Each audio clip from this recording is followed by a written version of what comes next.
ప్రీతిగా మాట్లాడితేనేగా సమాధానం. దేవుని దగ్గరకు వచ్చే సమాధానంగా ఉన్నట్టుగా ప్రభు కార్యం చేయి, వారిని దీవించు, వీరిని దీవించు అంటాం. సమాధానం బలి ఎక్కడ? సమాధానం ముందు ఐక్యత ఎక్కడ?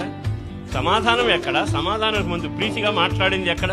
భార్య భర్తలో ప్రీతిగా మాట్లాడుకోరు ప్రేమగా. మరల మందిరంలోకి వచ్చి అన్ని కార్యక్రమంలో పాల్గొందినంత మాత్రాన ప్రజలు మెచ్చుకుంటారేమో కానీ పరలోకమందుల దేవుడు ప్రార్థనలు చేర్చుకోడుగా. ప్రార్థన పరలోకానికి చేరకపోతే నీకు దీవెన కలగదగా.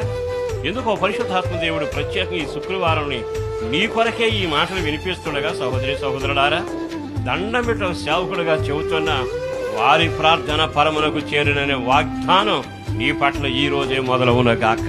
ఈ రోజే నీ ప్రార్థన నెరవేర్చబడిన గాక. అలా చేరిందా ఆకాశం తెరవబడున గాక. మహిమతో నీవు నింపబడుదువ గాక. కృపా వరాల చేత అభిషేకించబడుదువ గాక. ప్రతి అవసరం నీది తీర్చ